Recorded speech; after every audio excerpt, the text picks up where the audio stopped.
توی این ویدیو روند کامل میکرونیدلینگ رو می‌بینیم. اول من از محلول BSC استفاده کردم، پوستش کامل بی‌حس شد. بعد اومدم کامل پاکسازی کردم تا هیچ آلودگی و چربی روی پوستش نباشه.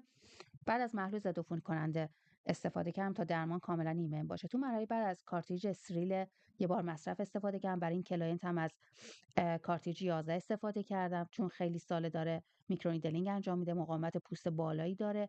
ولی توصیه نمی‌کنم شما برای بارهای اول حتی از 11 استفاده کنیم و ایمن‌ترین 36. البته بسته به نوع دستگاهتون این عددا متفاوته، ولی خب 11 یا 12 بعضیا دارن برای پوستایی که مقاومت بالایی دارن.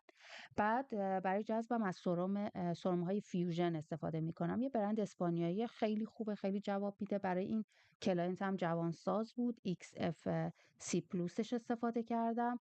ولی خب برندهای دیگه‌ای هم جدیدن اومده که خیلی خوب داره کار میکنه، مثل پیدیار آلمانی که قشنگ بعد یه جلسه مثل بوتاکس عمل میکنه و بوتانوکس اگه اشتباه نکنم، و خب خیلی قیمتش مناسب تر از فیوژنه. ولی خب تا 1 ماه میشه گفت تاثیر داره.